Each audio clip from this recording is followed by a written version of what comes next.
Hello and welcome to the Extraordinary Ordinary Women podcast, sharing life's adventures. My name's Frankie, and this is a podcast where I interview extraordinary, ordinary women and non-binary folk as part of a 3,000-kilometre cycle around England, Wales and Scotland. Interviewing people older than myself to show that you don't just have to do it whilst you're young. You'll hear all about their adventures and what they get up to, as well as their answers to my big life questions. Like, what does authenticity mean? Did you have a clear sense of direction through life? And what advice would you give to your younger self?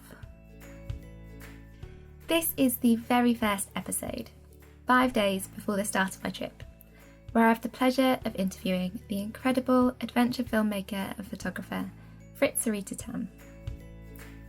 It's a big first episode, and just for context, for those of you who don't know, Frit is my girlfriend, so we really go in on the tough stuff.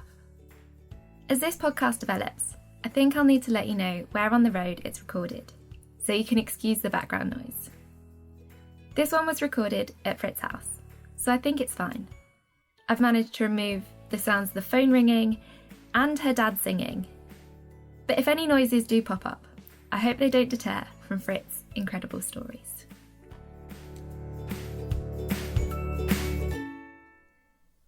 Hi Frit, welcome. Thank you, hi. Thanks so much for giving me the time to come on and do an interview. Thank you for having me. I know who you are, but for people who haven't heard of you, could you give me a bit of a snapshot overview of who you are and what you do? So hi, my name's Frit. I am an adventure filmmaker and photographer.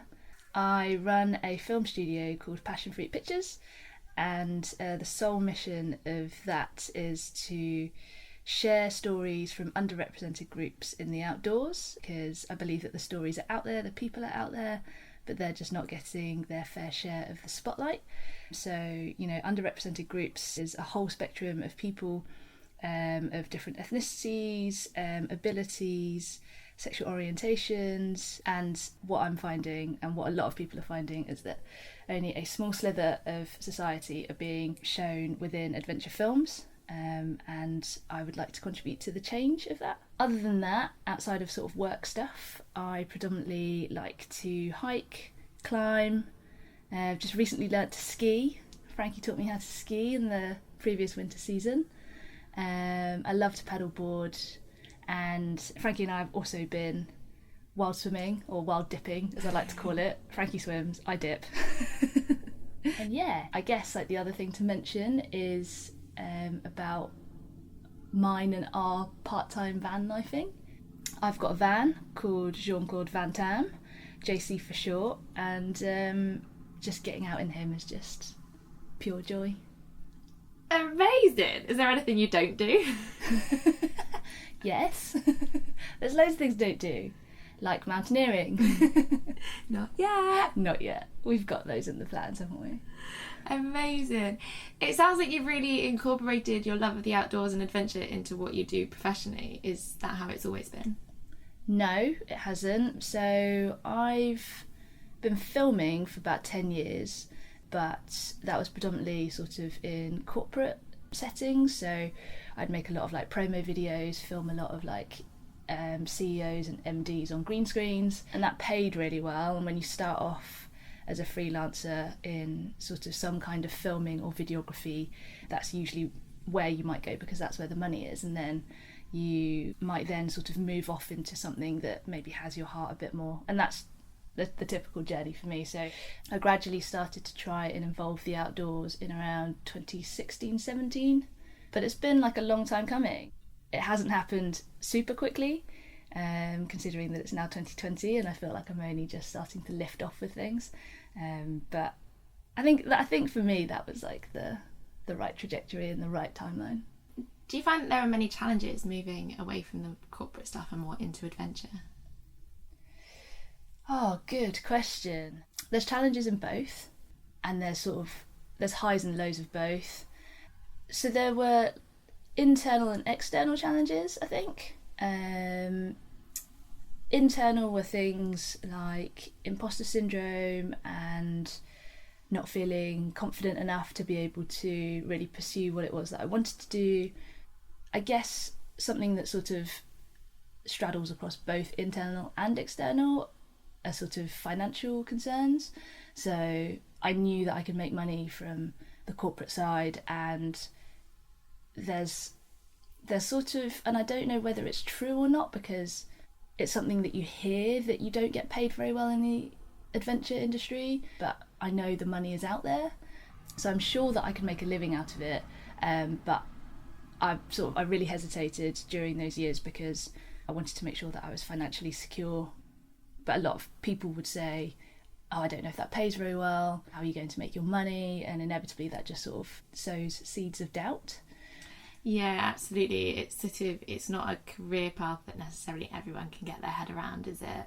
It's not like you've just turned up and said, oh yeah, I'm gonna go work in this office and then become a manager and then a managing director and then, I don't know, whatever else people do.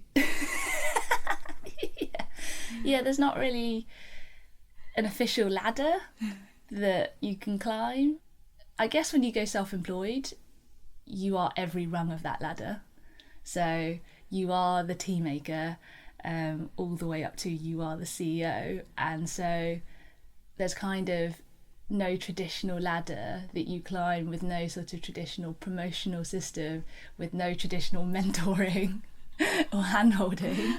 No one to tell you what to do. No one to tell you what to do, which is kind of the benefit too. I think in terms of the transition between the two, the skill set itself was exactly the same, and the biggest thing that I've found has helped is just people skills.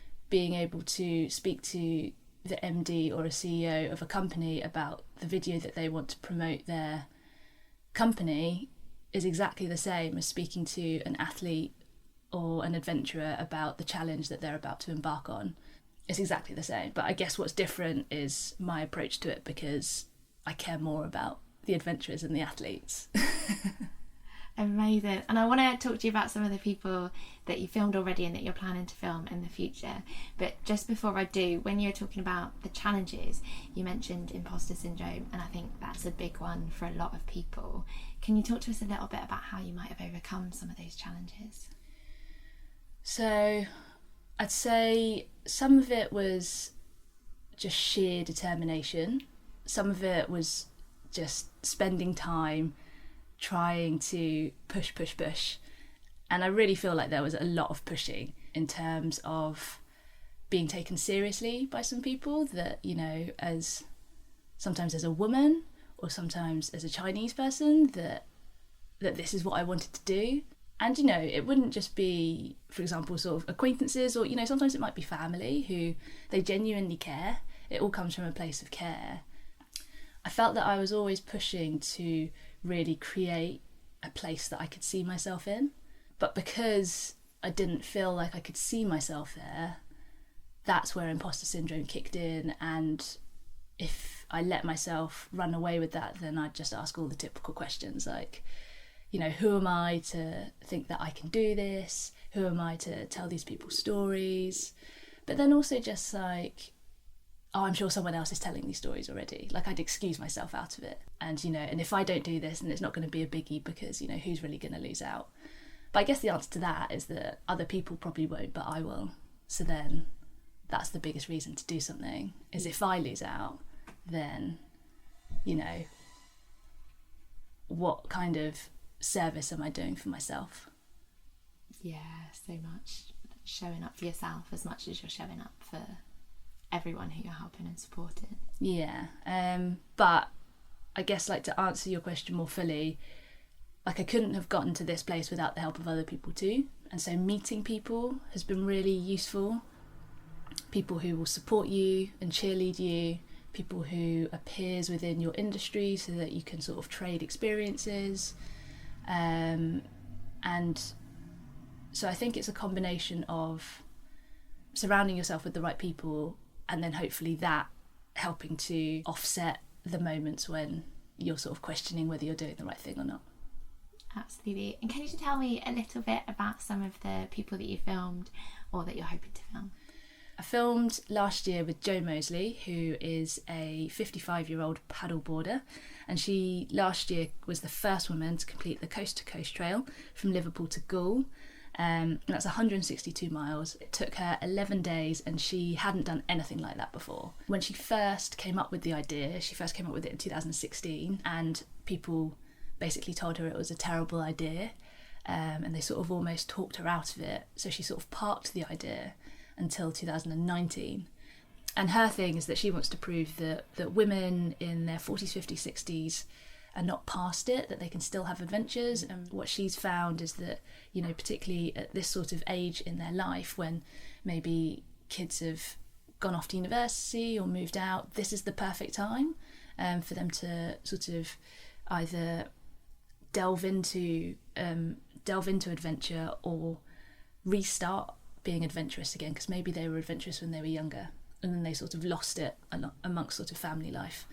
So filming with her has been amazing in terms of just her being amazing. We're now really close friends, which I'm hugely lucky for, but also just the experience of learning from her has been really great, because I'm 31, so I have no idea about what it's like to be, you know, middle-aged and going through the menopause and being on sort of that side of family life. Like, I've got no idea what that's like. So that's been really cool. That's been a really great experience. I've got 3 really incredible women lined up for the sort of from now until the end of this year. They are Zara, who is a Scottish Muslim hill walker. There's a woman called Freddie Chauhan, who is an Indian female football coach, and then a lady called Amira and her mum, who are basically, they just sound like the most incredible outdoorsy people who do everything. What I love is that her mum obviously sort of grew up in a time when it was really unusual for Asian women to be getting into the outdoors, and she persisted with that and then passed that on to her daughter Amira, and I love that. So hopefully if everything goes well for this year, then yeah, I should be able to film with them. I mean, there's just so many things that I want to ask you about everyone and everything, so it's really exciting because I'm going to be hopefully speaking to Jo when I'm up in Yorkshire, and that'll be amazing, and talking to her about a challenge. But you sort of talked about in that the fact that, you know, there's different perceptions on different women and from different parts of society, and that's kind of a lot about what these interviews are about, I guess, speaking to different women of different ages and from different places and from different backgrounds to hear about their experiences and how then that relates to being in the outdoors and being adventurous and completing these challenges. I'm going to move away from more of the professional side, and I want to come back into the outdoors a little bit. So tell me more. You said a brief overview at the start about everything you do. Tell me a little bit more about what you love about the outdoors. Oh, such a big question. I guess my answer is really multifaceted because the outdoors is really multifaceted. So, you know, you've got so many different types of outdoors. There's just, you know, just the park down the road. And then there's also, you know, what you introduced me to, the mountains of Chamonix, and then everything in between. And I guess part of that is that I love how diverse it is, which only sort of brings me back, I suppose, to the point of diversity in the outdoors. If the outdoors hosts a whole range of diversity, then really it's the home for a full diversity to be represented to, and it's not. But personally, I guess, yeah, for me, I love that it just gives you an opportunity to basically just play, to basically be a kid. But ultimately, and I don't know if this really answers your question, what I really love about the outdoors is the outdoors community.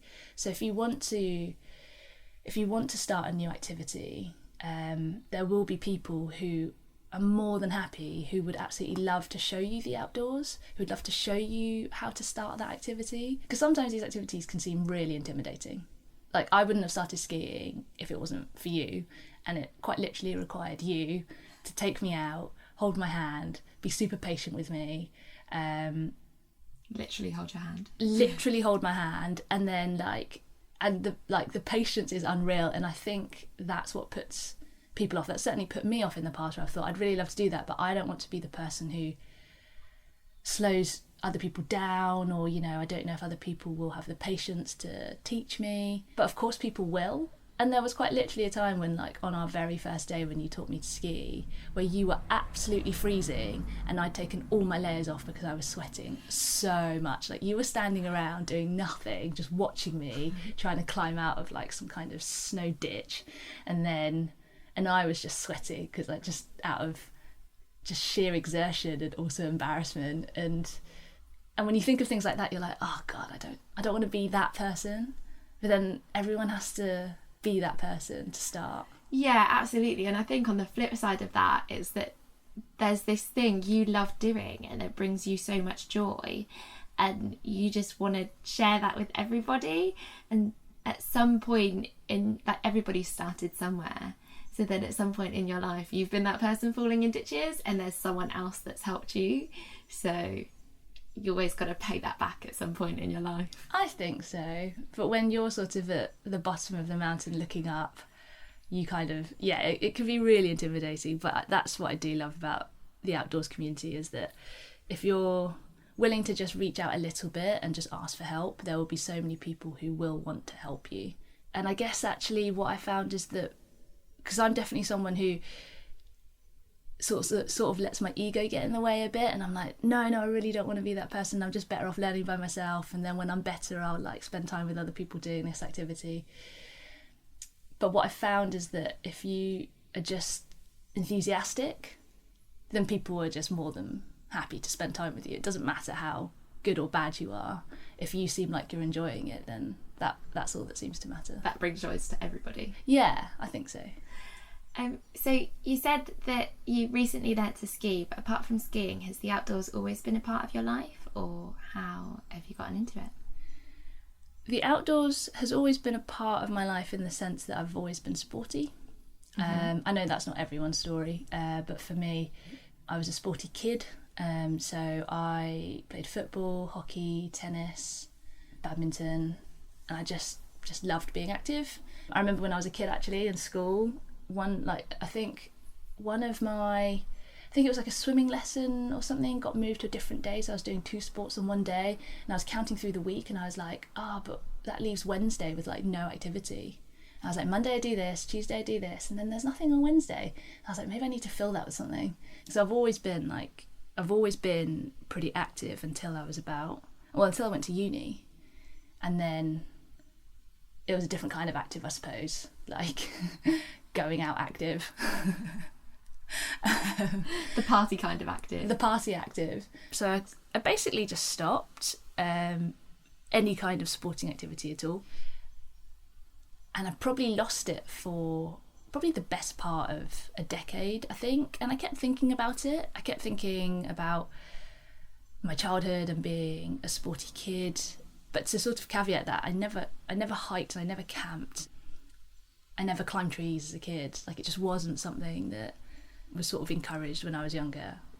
Sports was a really sort of well-contained outdoors activity, and things like camping just opened up a whole host of uncertainties that, it just wasn't a thing that my family or my friends did. It sounds like it was maybe more competitive sports rather than non-competitive physical activity. Is that true? Or? That's probably a pretty good description, yeah. Which explains why I'm so competitive. But yeah, so then I stopped being active in my 20s and found it really difficult to get back into. I kept trying things, I kept looking at tennis clubs. I joined a hockey club for a little bit, and I was just trying to find my way back into being active, but I just couldn't find ways that really sort of felt right or suited me, until I randomly signed up to a 50-kilometre hike along the South Downs Way, and I thought that would be easy. How do you randomly sign up to a 50-kilometre hike? You basically get asked at a networking event by a friend if you want to sign up to the 100-kilometre You realise you're not going to have time to train for the 100 kilometres, so you sign up to the 50 kilometre instead, thinking it would be way easier because it's half the distance. And then you do it and realise it's not that easy. I see what your friend was doing there. Yeah, stretch mindset. So I did that hike, and up until that point, I didn't really get hiking. I kind of was like, oh yeah, like the views are cool, and I don't know, I kind of hadn't really considered hiking as a thing, I don't think, up until that point. But when me and my friend Bo were hiking the South Downs Way, we just had the most incredible time. We probably did the slowest 50 kilometres known to man, because we stopped for everything. We stopped to take photos, we had really long rest breaks whilst we were eating, and then I think around, 4 p.m, we realised we'd only gone like a third of the way, and we were like, this is going to take us forever. So I remember we like plugged into our podcast and stuff, and we just trudged along, but it was still like unbelievably beautiful. And I remember finishing that hike at 1 a.m. or something, and I sat down to eat, and I thought, oh, as soon as I stand up my body's going to feel really stiff, but mentally I felt really good. And I think that was the first time in probably all of my 20s that mentally I felt really good. I hadn't had that clarity for ages. I just got really sucked into work, striving for some kind of definition of success, and never gave my brain that space to just breathe. And then after that, I just hiked all the time. So I think that was probably the way that I got into it. Amazing. What a great story. Oh, what thanks. a great pinpoint for it. And after that hike, when you were then getting into more hiking, did you find that journey relatively easy, or what sort of steps did you take to get into hiking? I actually didn't find it too troublesome. Because I signed up to an event, they gave you a kit list. So then I knew that I just had to get everything on that list. And I just got myself a cheap pair of hiking boots, and I bought a backpack that I knew that I could then use sort of just in regular life too. At the time I was doing cycling too, so I bought a backpack from Osprey, which had like a helmet attachment, and I thought that would be really useful to just being able to use it across several different things. And I would recommend that if people want to get into hiking, then signing up to an event might not be a bad idea. And you don't have to do the 50 kilometres, they do sort of 20, 25 kilometres, or even shorter than that. Action Challenge, who ran the event that I did the 50 kilometres with, they also do training hikes, so you can join them just as a regular person, not having signed up to any event. And they'll be more like 10, 15 kilometres. And essentially they're training hikes for people who are going to do the longer distances during their events. And are they all around the country, or are they just... I think so. The ones that I did at the time were based in the south, because I was based down in Brighton at the time. I think the furthest I went was up to the Cotswolds. But yeah, I think so. But then sort of getting into hiking more after the event. I attended more of those training hikes actually with Action Challenge the next year, because that was just an easy way to get hikes in. I guess rock up. Once you've done it once, you know what you're doing, you can do it again. Yeah, exactly. So I'd do that, but then I started to like explore the local area, sort of around Sussex more. I was really fortunate to have access to a car, so I could just sort of drive myself off to places. And Sussex is really beautiful. I mean, the South Downs Way is in Sussex, so yeah, it's just, there's beautiful landscapes all over that county. So I started Googling basically hikes in Sussex. And I think that's really interesting, because from an outside looking in, I mean, definitely for me, I didn't really start hiking until I was in my 20s. Like, I wasn't really outdoorsy until I was in my 20s. And from sort of the outside, it seems like you don't hike unless you're hiking in Peru or Bali or China, or, that you have to go on a long haul flight to hike. And I never even realised when I was living in Brighton that there were hikes and walks that I could have just done. That's a really interesting point. Yeah, I don't know. I don't know whether I was just being super stingy and not wanting to go abroad.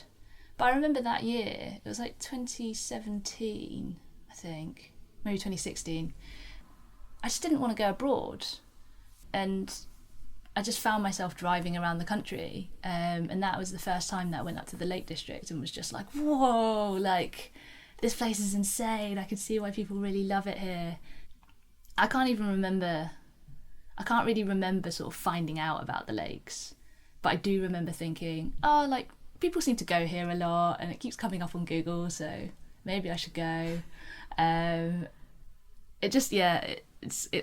seems silly to say now because, like, now I've been several times and we've been together, and every time I go I'm just like, oh, this is like the best place. It's like so magical here. So it seems like silly to say it now that at one point in my life I had no idea about the lakes, but for a large chunk of my life I had no idea it existed. I had no idea what it was. But neither did I. I'd been to Chamonix before I'd been to the lakes. Was that a bit of a downgrade, or was that okay? It was okay. Was it? Yeah. 8 out of 10. No, I'm joking. 10 out of 10 for anyone listening. 8 out of 10, room for improvement. So I want to go a little bit deeper into your journey. So you've sort of said that you were super sporty and then had a period where you were maybe not so sporty, not so outdoorsy, and then really found more sort of hiking and trekking, and that took you into all sorts of other outdoor areas. How do you think this journey has shaped who you are now? Oh, big questions. Just for everyone who's listening, we started recording at 8:30. These are big questions for this time of morning. And it's now 9:23. All right, I've had 50 minutes to warm up. I mean, I just kind of want to say yes, which is not really the answer to your question. That was not a yes or no question. Damn it. I learnt that when I YouTubed how to ask a good question. How has it shaped me as a person? Okay, so I feel like this is going to be a really long, rambling answer. Go for it. We'll see. So I guess one of the ways that it shaped me is that it's opened my eyes up to a whole load of, I was going to say issues, but just stories might be a better word, although they are issues, but just a lot of stories and issues around other people that maybe I hadn't realised before. It really sort of, I remember realising that the outdoors wasn't for everyone, in the sense that styles are really inaccessible for the disabled. And I love a style. I love a beautiful rickety wooden style that goes over a beautiful stone wall. But then when I realised that not everyone would appreciate that, I think that sort of was the start of me realising that there's something that I find really beautiful that someone else might find an obstacle. And I think over the past few years, and it might just be in tandem with getting older, but I've certainly felt as if my blinkered view of the world has expanded quite a bit, but I think the outdoors has really aided that, because not only do you get a sense of headspace in the outdoors, and you in general just get a sense of space to develop a bigger perspective with, but also just through meeting other people and hearing their experiences of the outdoors. And when you go on a hike with one person or with a group, particularly if it's a longer hike, you get a really big opportunity to be able to hear their stories. And you realise that either someone's got a similar story to you, or they've got a really different story to you, and either way it opens your eyes up to either I'm not the only one, or I've never experienced that, tell me more. In other ways, I suppose the outdoors has impacted me in terms of developing my confidence and really stretching my comfort zone. And now things like sleeping in the van isn't a thing.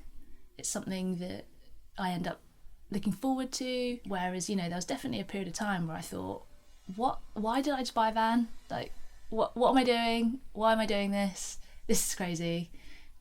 But now it's just it's nothing. It's not, you know, it's just a way of life. It's just a habit or a routine, a part of our routine to just schedule time to be in the van. And then, you know, there's things like, do you mind if I tell like personal anecdotes of our stuff? Please do. Okay, so there's things like yesterday when we were driving back from seeing your friends, and it was super hot at the minute when we're recording this. We're in like a heat wave in the UK and we're in the high 20s, and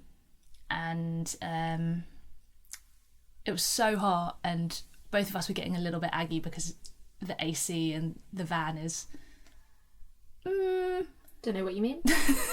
we were driving in Frankie's van, although the AC in my van is also in need of some regassing, but you suggested that we just stop off somewhere and maybe go for a dip somewhere to try and cool off, and that was so easy for us to do. We, you know, managed to find a really nice spot on the Thames, and we just kind of got in, didn't we? And then went for a little paddle, and then came out and we were way cooler and feeling way nicer, and the sun was setting, and it was golden hour, and there were families having fun. And then we came and spoiled it all for everyone. But there's things like that where I just wouldn't have done that a year ago, a couple of years ago. You know, that would have been way outside of my comfort zone. And so when you have these doubts, or when you're stretching your comfort zone limits, how do you do that? One small step at a time. And it definitely helps to have somebody else who you can do it with. So doing things with you is really easy, and just having friends and, you know, people who want to do the same things as you, particularly also if they haven't done it before, is really nice, because then you get to have the same experience of like, what are we doing? This is crazy. Okay, you ready to do it? Okay, let's go. That, I think, is just a massive helper for being able to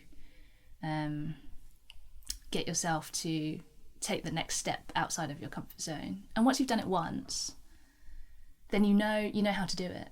You've experienced every step of being able to do something, and it's perhaps just a case of then repeating it until hopefully it just becomes a part of your comfort zone.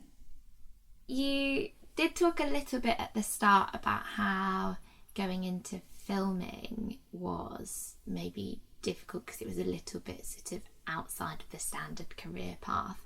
But I wanted to ask, sort of in your life in general, in the outdoors, is there any time where you've sort of felt like you're going against the grain? And could you tell me a little bit more about that, and if there is, how you overcame it? I think one of the bigger things that I've experienced that with is getting the van. There were lots of people who were really bemused by the idea of me getting a van. I didn't know anyone who owned a van. I didn't know anyone who was living van life. So what was it that inspired you to get a van? Instagram. If I'm being brutally honest. The well-known inspirer, Mr. Instagram. Might be Mrs. Mrs. Instagram, might be Miss. Might just be Ms. Don't want to assume her marital status. And so how did you go about it if you didn't know anyone else with one? I just Googled vans. I was just on the internet all the time looking at vans, and I kept it really quiet actually for a while. But I do remember at the time, at the time when I was really considering it, I was working at a Cotswold outdoor store, which really helped because I had two really good friends called Ash and Sam there. And well, I started talking to them first about considering getting a van. It would always be like a flippant comment of like, oh yeah, it'd be so cool to get a van, wouldn't it? And they'd be like, yeah, it'd be so cool. But it was never like a serious, I'm going to get a van. But I think those really casual conversations really helped, because I was already getting sort of positive feedback from somebody that it was a good idea. And then, yeah, eventually it just got so stuck in my head. I was basically just through exposure therapy, I suppose. I was just exposing myself to it every day, just looking at it, thinking about it, wondering what it would be like. And then, I mean, I'm a terrible window shopper because I just buy stuff. I don't window shop at all, actually. I'll buy the pane of glass as well. You're an actual shopper rather than a window shopper. Yeah. Like, I'll go into it thinking I'm window shopping, but I'm not. I'm actually shopping. Eventually, actually, I got really fed up of looking. Impatience kicked in, and I was like, I'm just going to buy this one. And actually, like, luckily it turned out okay, but could have turned out really badly. I mean, I feel like that's most van buying for most people is, I really want a van. Look, there's 3,000 vans and I'm going to pick this one. Close your eyes, scroll down, put your finger on one. Amazing. And still sort of looking around your journey, what's one thing that you know about yourself now that you wish you'd known earlier? I wish that I'd known that if something feels right to me, to just pursue it. And to sort of let others express their concerns. That's fine, they can do that. And it might pop up something that I hadn't considered, but chances are, with me anyway, because I spend a lot of time thinking about stuff, I'm not a super spontaneous person in the sense of just coming up with an idea and then just going with it anyway. I'll come up with an idea and then I'll mull over it for quite a while. So usually I think I would have considered most of the elements that I need to consider, and if it still feels right, then to just go with it anyway.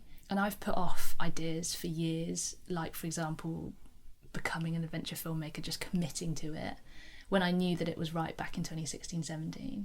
My next question for you was going to be, so is there a time when you've not followed that advice? But then you answered it in the same question, so I can't whip that one out. And then my next question as well, what's one thing you wish you'd done that you didn't?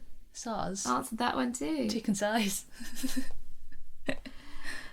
I've got some questions that I'd really like to ask and some topics that I'd really like to talk about, but I don't really know how they fit into the interview yet, and that's kind of why I definitely stopped reading them from there. I literally can't. I'm just using it as a place to focus, sorry. I can literally see a capital W. Stop cheating! You'll see the answers! The answers.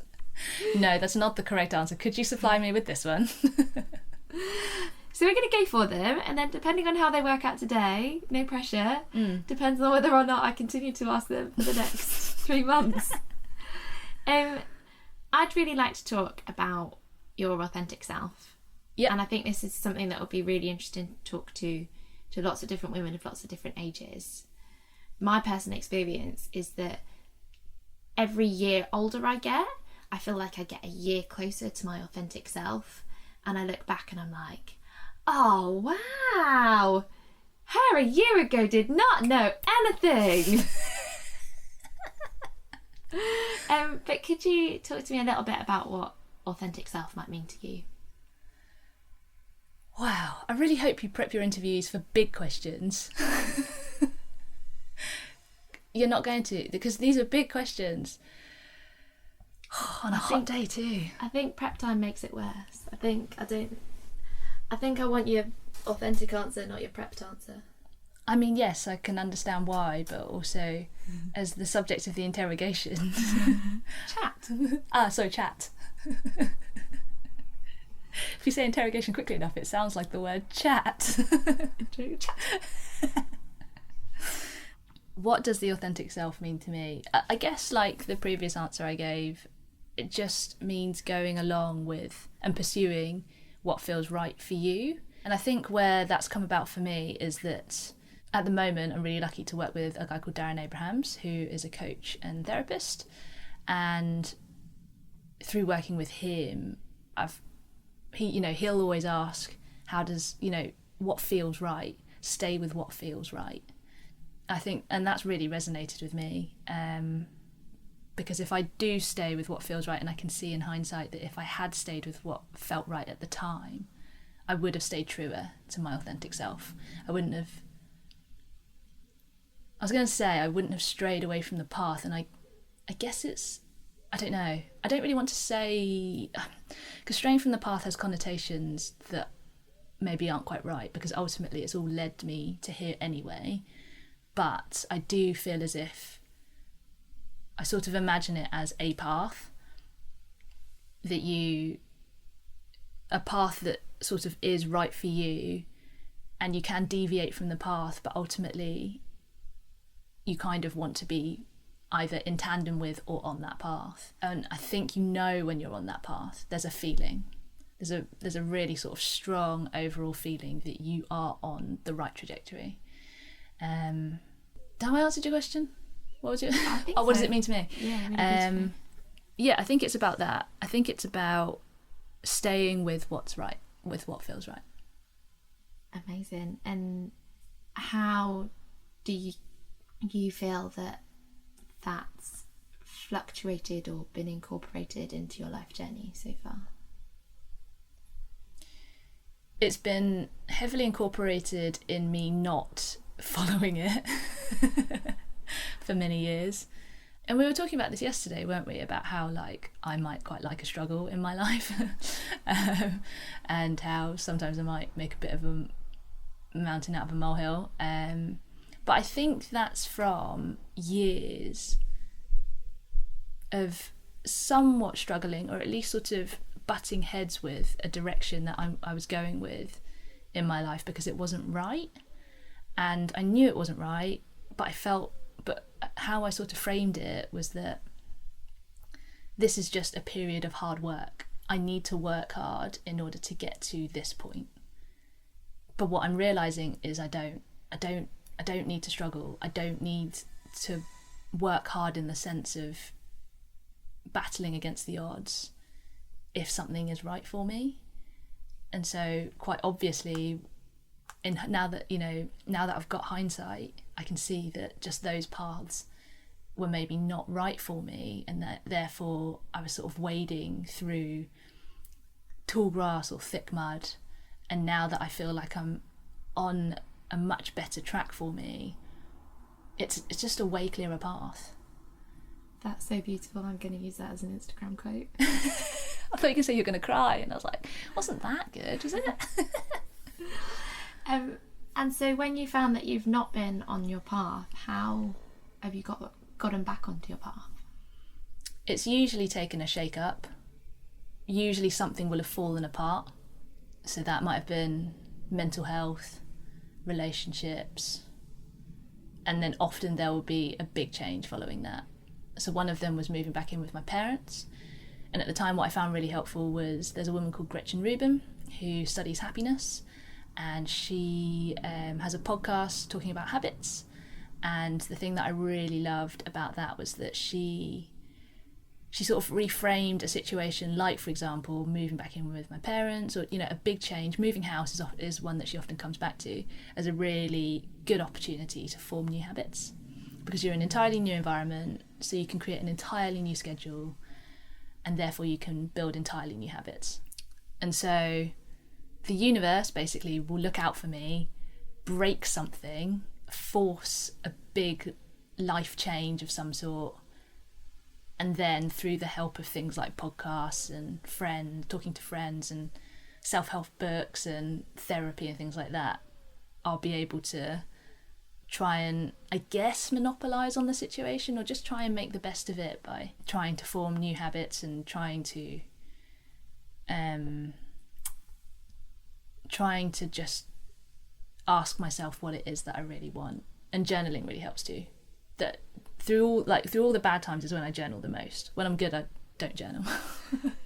So when I come around to writing my autobiography, it would just be filled with bad things, because I won't remember. I'm absolutely the same. I have 2 peaks of journaling. Either this is amazing and I want to tell everybody about it, or I feel horrific and all my feelings are impending doom and the world is about to end. Just no middle ground. What does bravery mean to you? I mean, considering what we've just spoken about in terms of the authentic self, I think pursuing that can be super brave, because usually it will involve things that not everybody will understand. And it's really hard. It's really hard to be your authentic self sometimes, because there are so many external forces at play, from culture and society, that all then sort of feed into what you think you should be and what you think you should do. So being able to tune into yourself, I think, is super brave, because it takes work. It takes hard work. Would you describe yourself as brave? Oh. For posterity, I'm just going to say yes, but the true answer is no. I don't know if I necessarily resonate with the word brave, actually, which is an interesting question. Why do you think that is? Why do I think that is?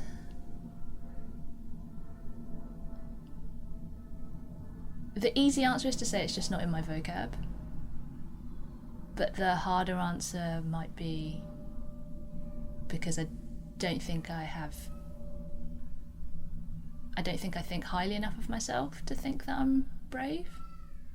So I think I'm certain things, but I feel like brave is like all the way up there and I'm not there yet. But I feel like sometimes bravery, sort of in similar to what you said, in that being your authentic self is brave, I think bravery can sometimes be small acts as well as huge acts, can't it? Agreed. So maybe even if you don't see yourself as brave overall all the time, maybe there's still sort of little pockets of bravery that have ebbed and flowed throughout your life. I would agree, and that's what I would say to someone else. Just not to myself.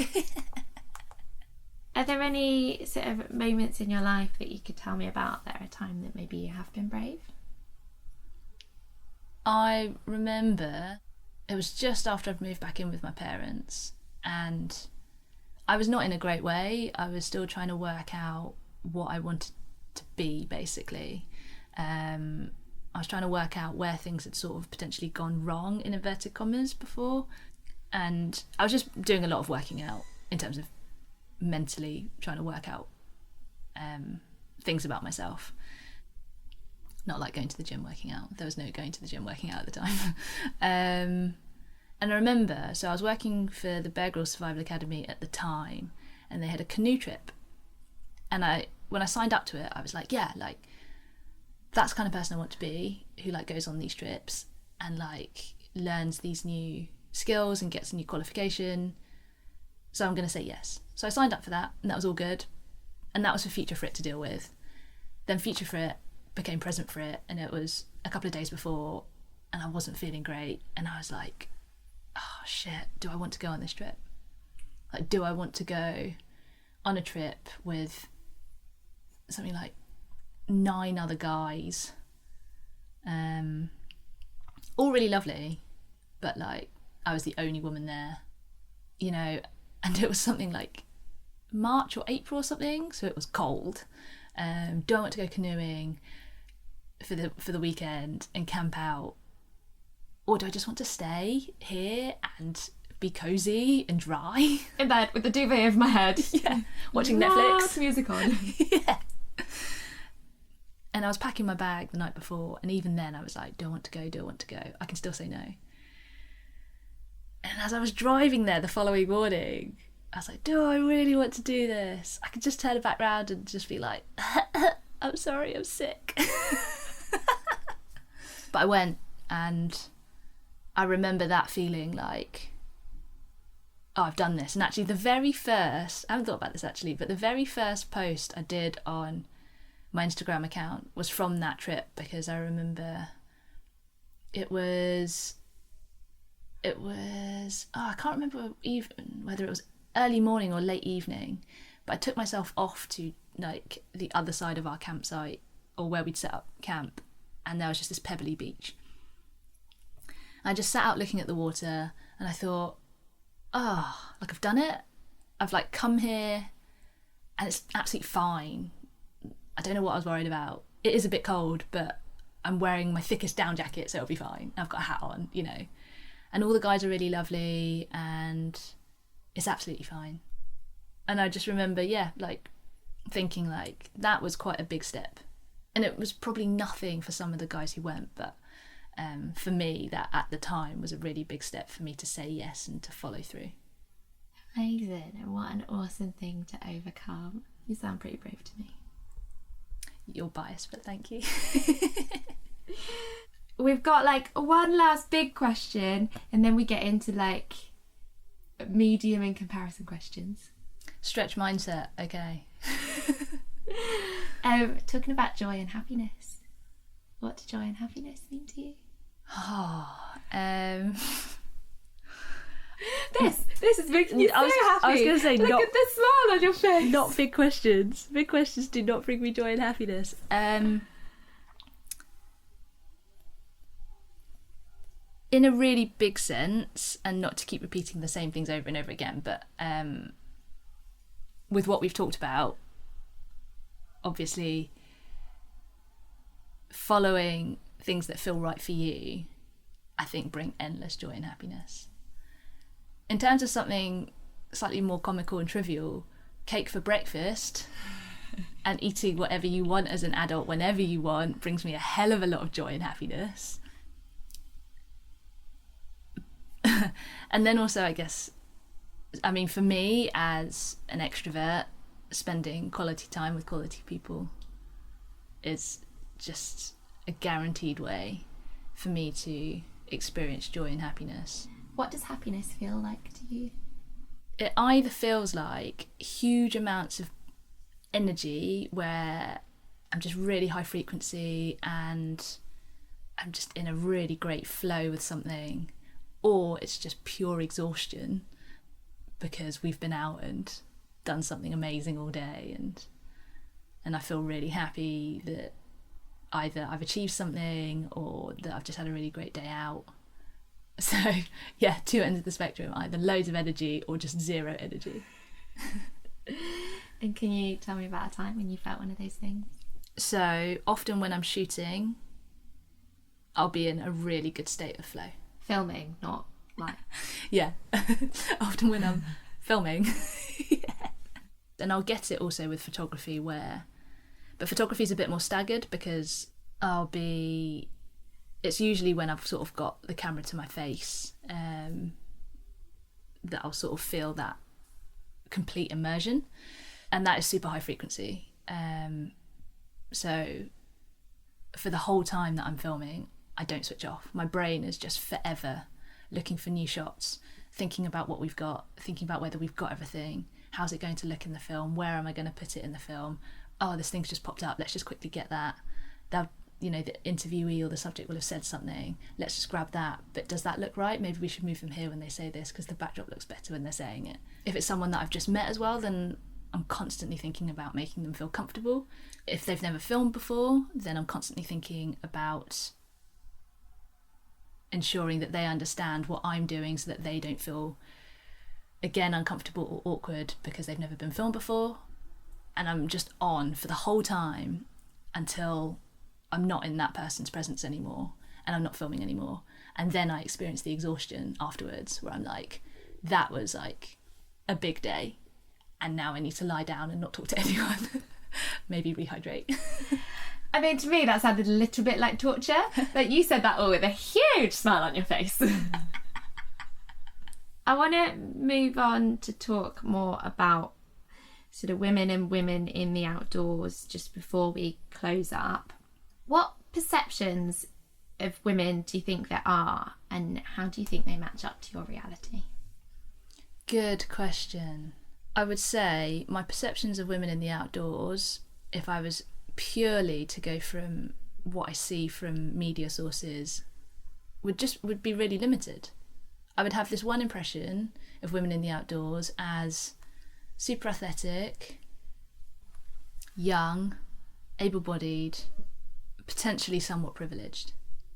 And since I have, not to hijack a hashtag, but since I have diversified my feed, even me, someone who spouts on about diversity all the time, my feed was still really quite blinkered and streamlined towards one set of people. But since I have made more of an effort, the impression I have of women in the outdoors is that every type of woman is outdoors.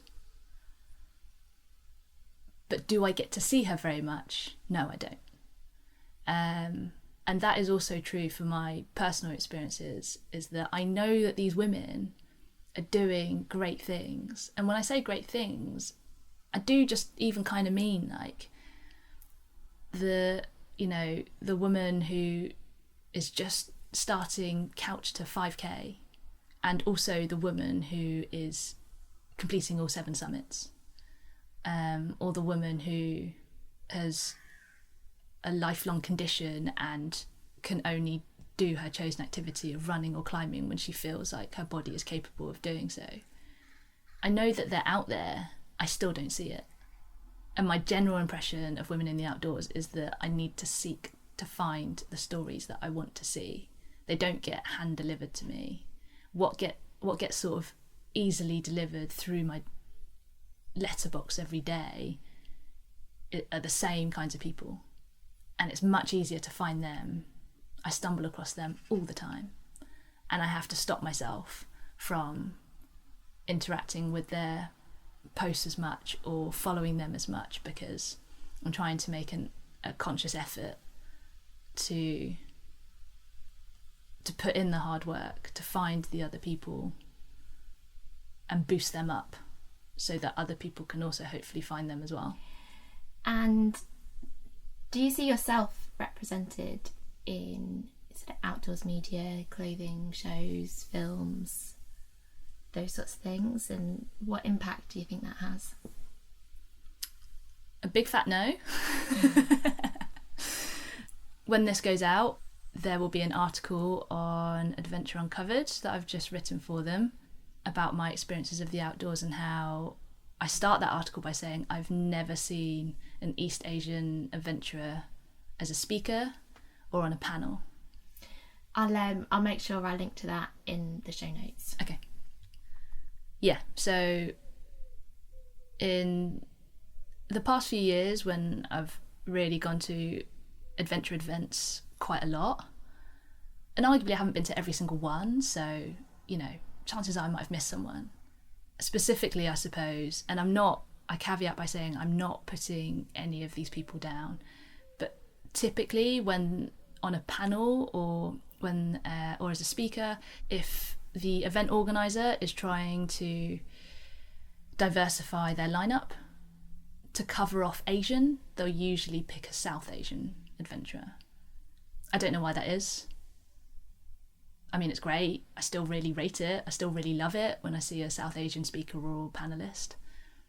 But I've never seen an East Asian speaker or panelist. And East Asia covers countries that look more like me.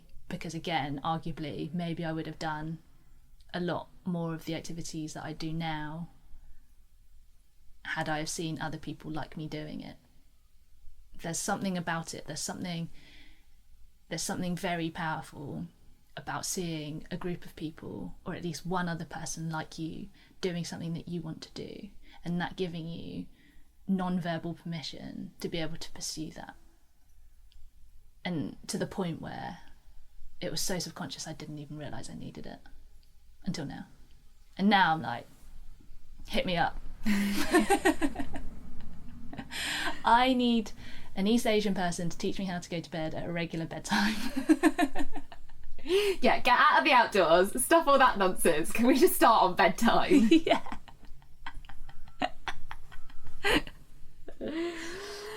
That actually moves on really nicely to my next question, which is, do you have any female role models, and who are they? I have loads of female role models, some of which are my friends. There's people like, for example, I'm going to mispronounce her surname, Fran Churowskis? I don't know whether to pronounce that last S. Sorry, Fran. Who produces the Seizure Adventure podcast, all about adventurers with epilepsy, to amazing people that we have met recently. We've known them for a while. I say we because you and I did meet them together. Known them for a while online, but people like Sarah Gerrish from Wonderful Wild Women, Gilly MacArthur, and yeah, just like incredible women like that who are just amazing. Like, they incorporate outdoors into their daily lives and really kind of don't make much of a fuss about it. And yet they've got incredible stories of how the outdoors has played such a huge part in their lives. And there's, you know, podcasts that they feature on and things like that where you can sort of listen to more of their stories. In terms of women who look like me, there's Bonnie Tu, who is the founder of Live Cycling and was also a founder investor of Giant bicycles. So, like, she's big, and yet I just stumbled across her out of chance online. Like, you know, I haven't seen any podcasts with her on. I didn't come across her on Instagram because I don't think she's on Instagram. Like, I quite literally came across her by chance. But she is a major player in outdoors brands, and she's an endurance cyclist herself. And then there's always now, like, ever since I found out about her, Junko Tabai, who is the Japanese woman who first summited Everest. She's the first woman to have summited Everest and the first woman to have done the 7 summits. And she died, I can't remember when she died. I was going to say in the 90s, but it might have been later than that. But, I mean, what an incredible story. Like, her story is insane. Like, when she first summited Everest, she was caught in an avalanche for 3 days. Wow. And then recovered on the mountain and just continued. Like, I mean, what an incredible woman. But, you know, again, like, where's her story? Why have I not found out about her before? Why did I find out about her through a Google search that I was doing myself? There's so many women who do inspire me and who I constantly think do not get their fair share of the spotlight. This is it. You've made it. Congratulations. Last question. Woo! What advice would you give to your younger self? So, much like what we've said throughout this whole interview, and it's really gotten me thinking about it actually, it's just about pursuing what feels right. And when I was reading Glennon Doyle's book Untamed, she talks about something called a deep knowing, or just a knowing, and that's her name for basically her intuition. And essentially, we've always got it. We've always got our own intuition. We know what our gut feeling feels like, and just pursuing what feels right within my own gut feeling and within my own intuition, and just following that deep knowing and not being afraid of where that deep knowing is going to take me, because ultimately it's the right way, it's the right path. Thank you. You're welcome. Thanks so much for taking the time to have an interview with me. Thank you.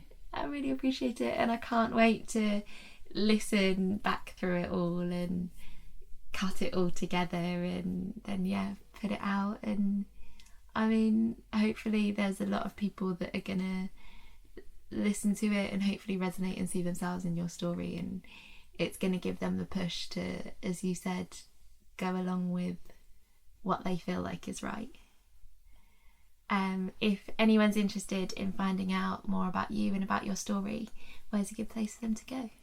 Instagram is a good place. So my personal account is at Frit Starting at 30. My film studio you can also find on Instagram under at passionfruitpictures_. And then also there's the Passion Fruit Pictures website, which is www.passionfruitpictures.co.